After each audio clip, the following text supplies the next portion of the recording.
Welcome to the Tristan Law Show. If it's your first time here, welcome. And if you've been here before, welcome back. I'm Tristan Law. Today is going to be extra special because for the first time ever, I have a two-time guest. His name is Buddy Tomas. He's trained by Gina Caruso at East Coast Pro Wrestling. He's had well over 400 matches, well, almost 400 matches since 2021. He's wrestled people like Enzo Amore, Afa Jr., Bull James, and Tony Atlas. You've heard his story before, and now we're going to be diving into who Buddy is now and how his journey has shaped him. I would like to welcome back to the Tristan Law Show, Buddy Tomas. Buddy, welcome to the Tristan Law Show. What's going on? Thank you so much for having me today, Tristan. It's a pleasure to have you. I mean, you're the first ever two-time guest ever, so I'm pretty proud that you can get into the Hall of Fame of the Tristan Law Show. So I appreciate that. First ever two-timer. So since your debut in 2021, you've had almost nearly 400 matches. How do you feel about your progress in the business so far? I think it's been insane. Watching my first match back, I watched it back a couple days ago, and to see how much I've learned and how different I am as a performer within my look, my moveset, and everything, like even gear, the whole presentation is so different, and it's so crazy. Like 3.5 years have passed and how much I've grown in that time. One of the things that I was looking at when I was looking at some of the old videos of us, I was looking at the older episode that we did way back in 2022 between you and I when we were talking about your journey and how you started and everything else like that. I looked at how we both look different. Some of us look older and some of us look so younger. Different. And some of us are a lot more blonder, I guess. I see you got a new hairstyle and you got a new belt next to you. Tell us a little bit about, what's been going on with you. Talk to us about the belt. So, Saturday night, it was myself and my umbrella taking on Ricky Price and MJ Stacks, the TOP. And I don't have a lot of time. So I was thinking about it, and I didn't have time to train my umbrella personally to wrestle. So I took the umbrella, and I put Drew Marston inside for the night, and then still had my umbrella come out at the end of the night, and we all wound up walking away with the titles. So Drew Marston is not the umbrella, but I put him in it so that we could both get the tag team titles. So let me understand this. So you walk around with an umbrella now that is a live person. Like, I don't get it. Somebody that's watching this for the first time, they don't understand this umbrella thing. Tell us the story behind the umbrella. So John Tella took a little bit of a hiatus after he lost the ECPW heavyweight title. And I asked him to give me a best friend because John Tella, as you know, is my best friend. So I asked him if he could send me a new best friend to kind of take the loss. And he sent me an umbrella. I thought it was the greatest thing in the world. He must have put some like pixie dust on my umbrella and turned it to life, because this is the greatest thing I think I've ever seen. Well, that's something that I've never seen before, but I love it. But now you went from carrying an umbrella to jumping off the ring off the ropes with an umbrella to now you have a real life umbrella as a tag team partner, I guess. That is not Drew Marston, who we had on a couple weeks ago.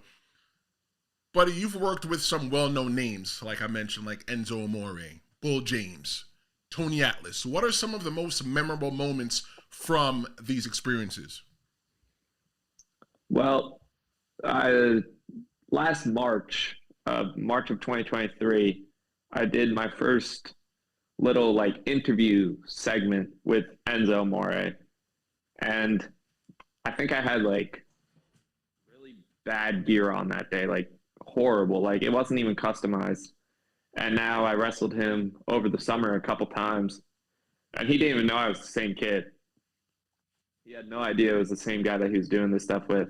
And now I'm going to wrestle him 2 or 3 more times throughout the fall. And it's just been such a learning experience, learning from someone that I grew up watching on TV. He's definitely helped me out a lot. I think that's fantastic that the older generation gives back to the new generation. Even though, I have only been wrestling just a little bit longer than you, but I think one day your number's going to pass me. It's always good for yesterday to give back to, to today. Wrestling with these veterans, how has it influenced your style or look on pro wrestling as a whole? I mean, I think their perspective on shows at this level is different. Guys at my level, they want to go out there and they're trying to get signed. They're trying to do everything they can to show how good they are as a performer and do all these things. But when I wrestled the names, they kind of settled down and they're like, all right, we're going to go back to the basics for this match. You're not really going to do much at all. And they get the biggest reaction of the night. And I don't understand it. I don't understand how they go in there and they could do a hip toss and they're getting a bigger reaction than doing their moves that they did on TV. It blows my mind. Maybe that's one of the questions that you can ask one of the veterans next time you run into them. Ask them, how is it that you can get something over like a hip toss or something as simple as a punch? Because that's something that I've never thought of. But that's something that you could come back to me and let me know once you find out. Yeah, I will. If you're liking what we're doing right now, my interview with beautiful Buddy Tomas, be sure to subscribe. The subscription to my YouTube channel, The Tristan Law Show, is one of the best compliments that you can give me. It makes me feel like I'm it makes me feel like I'm doing a really good job here at The Tristan Law Show. But right now I'm here with beautiful Buddy Tomas. Buddy Tomas, he is a pro wrestler, up and coming. Got almost, over almost 400 matches in the world of pro wrestling. He's sitting down here with us today. Buddy, in our original sit down, we had a little chat. And in that chat, I asked you about some of the challenges that you had in pro wrestling school. Let's see if we can take a look at that video. What was the most challenging thing that you had to overcome while you were in the pro wrestling school? I think it's still going on slightly, is like the embarrassment of being like more animated and out there, like trying to like be someone that you're not. You're trying to become the character, but also you have to realize that like you can't overdo it because that's not who you really are. So I feel like finding the perfect mesh is still the hard part for me. Dude, is pink your favorite color? It might be at this point. I mean, it seems like every interview I'm on, I'm wearing pink. Okay, well, shout out to your stylist, because I know you got that money to get a stylist. All right, so in that clip, you talked about not trying to become someone you're not. How have you grown since then in terms of your identity, both in and out of the ring? That interview was in 2022, That's right? correct. Yes, 2022 was when we did that interview, yes. Okay. So I think in the past 2 years, I've easily had at least 300 matches. Has to be at least close to that. And I think over that time, I finally found myself in wrestling, at least a little bit. The umbrella came in during that time. I've now bleached my hair. I've grown in facial hair. I think I'm starting to figure out who beautiful Buddy Tomas is.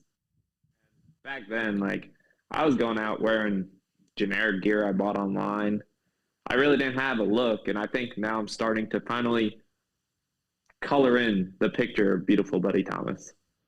One of the things that people don't know if they've never seen us before, heard of us before, is that I've known you since you were under 18. I've known you since you were a minor. I've known you since you were old enough to vote. I've known you since you are now old enough to drink. So it's like, just looking at you, like, you've come a long way. Like, you got facial hair, you got everything else like that. Talking about who you are now. How did you discover your authentic self during this journey? I think it was throwing things at the wall and seeing what works. I mean, I grew in facial hair and I don't shave it. I've now bleached my hair and people are telling me I look even more like a bad guy that I look like a horrible person, someone that you're not going to want to talk to. And I think it just kind of helps me out as best as possible. Just throwing things at the wall and hoping that they work. So you came out at first with an atomizer. It's the thing that pushes, that aerates things, and you had like a little mist or perfume or toxin, whatever came out. And then you had the umbrella. Like, talk about, what made you go into having the atomizer? What made you, go into the umbrella? And now you have a real life umbrella. Talk about some of the changes that you've made in the Buddy Tomas character since day one. So my first match, I came out with a comb and a mirror, and I had to wrap the mirror up in like a dish towel, and it broke in my bag. So I was like, all right, we're not going to do mirrors because I don't want to deal with broken glass. So then I got the perfume sprayer by the time I had my second match. And over time, I just got tired of carrying it around. Like, I got filled up with water every time I go out. It would get gross on the inside, have to dry it out, everything like that. So I was like, oh, I just got bored of carrying it around. So I wrestled on a show last year for Gino Caruso at a fair, and Tommy Dreamer was there, and it was raining. So if I wanted to get my payday, I was going to wrestle in the rain. So I made sure I did the matches. So I went to my car, and I just picked up the umbrella that I had it sitting in my front seat, and I wrestled Justin Bon Jovi with the umbrella the whole match. And Tommy Dreamer watched my match, and I was like, that's the greatest thing. Like, that's your gimmick now. You're going to keep wrestling with it. So I've just kind of, like I said, toss things to the wall and see what worked. I do old school, walk in the top rope with the umbrella, toss the umbrella up in the air, catch it, hit people. Now I got a human umbrella. It's just growing and finding new ways to keep it relevant, I think, is what I've learned in the past year. I'm looking forward to you now throwing the human umbrella up in the air, catching them, and punching somebody in the face. Yes. So going back to our original interview that we did in 2022, we talked about you not going to college and going to pro wrestling school right away. Let me go ahead and play that clip for you, and we'll talk about it. Most of your fellow high school graduates went to college after high school. What did you choose to do instead, and why? 2 months after I graduated high school, I messaged Gino Caruso and said that I was finally ready to start wrestling school. And I started the day before my 18th birthday. So I remember having an argument with you in the car, and it wasn't more of an argument. It was more of like a lecture. It was more like one-sided. And I remember telling you that if you are going to not go to college and not have a backup plan, that you better be the best damn wrestler out there. So I want to know, how has the journey been since starting training around your 18th birthday? Just making sure that I'm kept busy. Every weekend, I make sure that I'm doing something wrestling. And it's really worked out for me. This weekend, I have 7 matches coming up, and I just make sure I book myself in places where I'm going to make money and be able to afford what I need, gear, everything like that. Like, umbrellas break, glasses break. I need to dress a certain way for the part to get to shows. So I'm just trying to make as much money and make myself look presentable going to these shows. And I'm trying to make sure that I don't have to fall back on any other career, because this is all I've ever wanted. I don't want to have to go and sit in an office or go to college eventually. It's just not something I want to do. I'm proud that you still are doing it, that you still are working so hard, because remember, I will hold your feet to the fire. One day you're going to get into like a Hall of Fame thing, and I'm going to tell somebody that, you know what, I'm proud of you. And I'm still proud of you now, because I told you that if you're going to do this and not go to college, you better be the best damn wrestler out there. So many of your high school peers likely went to college right away. Do you ever regret not taking a traditional path into adulthood like everybody else? Uh, no, not really. I mean, I still saw the inside of college. So, I mean, wrestling inside one, like going to hang out with people inside of a college. So I still got like college experience, just minus the school. Okay. And that was the worst part, was the schoolwork. I didn't want to do that. So I still had the experiences with people and friends, but just minus the actual education part. You know what? I'm glad that you're smart enough to realize and not waste your time or your money that maybe college is not for you. You know, it's not for everybody. Like I had the same exact thing happen to me, to where I decided, you know what, I don't want to write another essay ever again. And that's when I started putting my both feet into broadcast media, which is why I get to sit here with you today. Buddy, how do you balance pursuing your passions for pro wrestling and handling the real life aspects of not taking the college route? Just knowing that this is what I wanted to do. I got a job where I'm allowed to wrestle whenever I want. So I'm really grateful for that. I have parents who support me 100% with wrestling, a family that understands this is what I want to do, friends that understand that this is the only thing I've ever wanted in my life. So I think right now I'm in a position where everyone's so supportive and allows me to go and do what I want and try and get wrestling to become my main income. So right now I'm just super happy and super grateful for that. Which wrestler, past, present, do you model yourself after, if any? I guess moveset wise, a lot of people will say Matt Cardona or Zack Ryder. I hit a couple of his moves when I'm in the ring.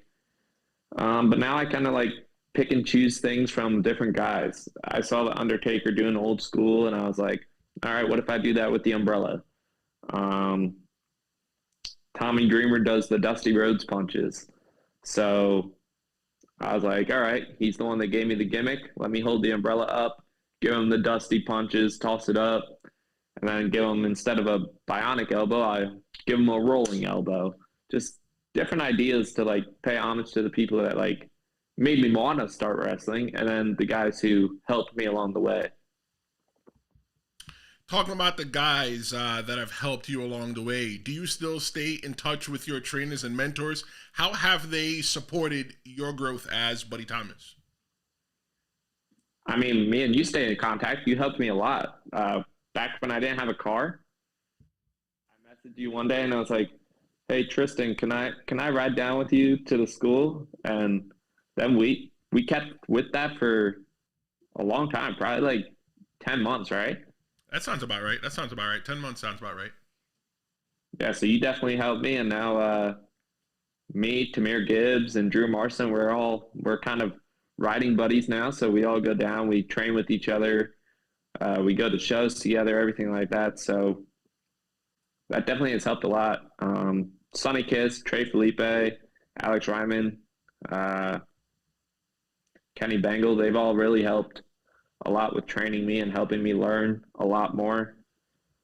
So yeah, they've all really, everything's kind of helped a lot, and I still talk to these guys once, twice a week. So you've traveled across the East Coast working for a different promotion. What is it like constantly being on the road? Now I could finally ask you this question. Do you have any crazy travel stories? Remember, your daddy and mom might be watching. Yeah, there are a couple, but it's not like they didn't personally happen to me. There was actually one time myself, Brian Mancuso, and Drew Marston were going to pick up Kevin Apollo's ring for a ring rental. And we go to the place to pick up the truck rental, and the lady was like, we don't have a truck for you. So I called Gino, and he goes off on the people, and they get us a truck. But the truck's not going to be there for 3 hours. So we had a lot of time to burn. So we drove to the Palisades Mall. And we just somehow that day kept meeting the most random strangers in the world. We had some old lady come up to us, and we thought she was like a spirit. Like, it's the most insane story. I have it written down in my book. It's like 4 pages. This lady was like you guys don't look like you're from around here, and we're just trying to get breakfast. And she holds us there for at least 2 hours, maybe. We talked to this lady forever. It was really, really something. And then she just disappeared. She vanished. And that's probably one of the craziest things I've ever seen on the road. It's just a lady appearing, talking to us, and then like I don't even remember what she talked to us about. But like you just meet some crazy people along the way. Well, look, we all have our stories. I like that you're writing them down in your book, so that maybe one day you can write a book. I love to read books these days, so I can't wait to read your book. But I just want to let everybody know something, that I have a problem with Cody Rhodes. And if you want to know what that problem is, I'm telling you to join me this Friday at noon for the next episode of the Tristan Law Show. Cody Rhodes and I have beef, and I'm going to dive into the problem that I have with Cody. Also, don't forget that Saturday there is a WWE Bad Blood prediction show, and Sunday morning we're going to have a WWE Bad Blood reaction show. I know your life is busy, so subscribe so you don't miss a moment.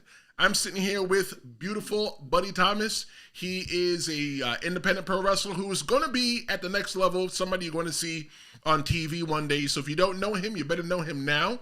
Buddy, you've had a busy career so far. So what are your goals for the next year? Any dream opponents or promotions that you want to work with? Call them out right now.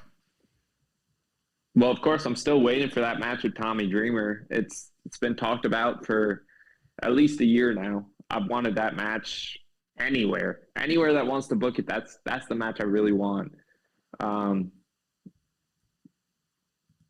Promotion wise, of course, I really want to work for the NWA. I really want to work GCW, MLW, and then of course extra work in any way I can. I mean, I know Major League Wrestling does extra work, TNA does extra work, WWE, AEW, and anything where I could go and meet people, create myself opportunities, and get my foot in the door. I think that is what I want 2025 to be, creating new opportunities for myself. I love that you're not waiting until 2025, or you know how we normally wait until the end of the year. Like 2024 was such a great year, but I can't wait for 2025. I want to do this, and that. But you've already had that figured out. I think that is outstanding of you. So I know that, you know, you've done a lot of changing, and anybody that's been watching this episode know that you have done a lot of changing and evolution in yourself as well. How do you plan to stay relevant and continue to evolve as a pro wrestler? Well, I think it's trying to stay healthy, because staying healthy means that I get booked, and I don't want to be hurt and then have to take months away and then be forgotten about and then come back, and then you got to work yourself all the way back up. So right now it's just wrestling in a safe but also entertaining aspect where you're seen enough to where everyone knows who you are, what you're doing. And I think that has helped me a lot get way out there with different promotions this year. Every week I'm posting something because I'm always somewhere. It's always something new. So I'm always posting something from different places. So I make myself very relevant on social media, and it's helped me a lot get booked outside of my home promotion. So you started as beautiful Buddy Tomas, and then you became hot stuff Buddy Tomas. What are you? Who are you? Which name is it? What are we supposed to call you? Shout it out for right now so that we know that when we book you on our podcast or when a promoter puts you on a poster, what name are they supposed to use? So I go by Beautiful Buddy Tomas. My gear says hot stuff. My music sometimes is hot stuff. Sometimes it's umbrella. I think that's something that I'm planning on doing, is getting a whole new gear design made up where it's going to just be all umbrella themed. And that'll be my new look from now on. Get away from all the confusion and just be focused on one thing. I think like the shirt that you're wearing right now, instead of having palm trees on it, you should get one designed with pink umbrellas. Don't listen to me. I just make up crazy things. would be a good idea, though. So what's next for Buddy Tomas? Where can fans expect to find you in the near future? Well, next weekend I'm wrestling Enzo Amore in Westwood, New Jersey, October 12th. So that's going to be an exciting one. October 26th, I'm wrestling for Pro Wrestling Magic in Ridgefield Park. And October 19th, I'm wrestling for Primetime Wrestling in a ladder match for a clock. For a clock. Explain that. What's the clock? What's the purpose of the clock? You know, like we know there's Money in the Bank. You're climbing up for an opportunity for a WWE, title match in the future. You know, if it's a ladder match with a title, you're climbing up and the person that grabs the title, is the champion. So now you're climbing up and grabbing the clock. I hope that doesn't mean that you're like the time master or something like that. So from my understanding, if you retrieve the clock until you cash it in for a title opportunity, defend the clock. So there's going to be a giant wheel that you spin, and if it lands, it's going to be like beat the clock. So I could spin, and I could have 5 minutes to beat my opponent. If he beats me, he gets the clock. If I beat him, I keep the clock. He could have to beat me in 3 seconds, 5 seconds, 2 hours. It's going to be an exciting concept. And I can't wait to see how it plans out. But of course, I would have to win the clock. But definitely tune into Primetime Pro Wrestling to see how that clock plays out.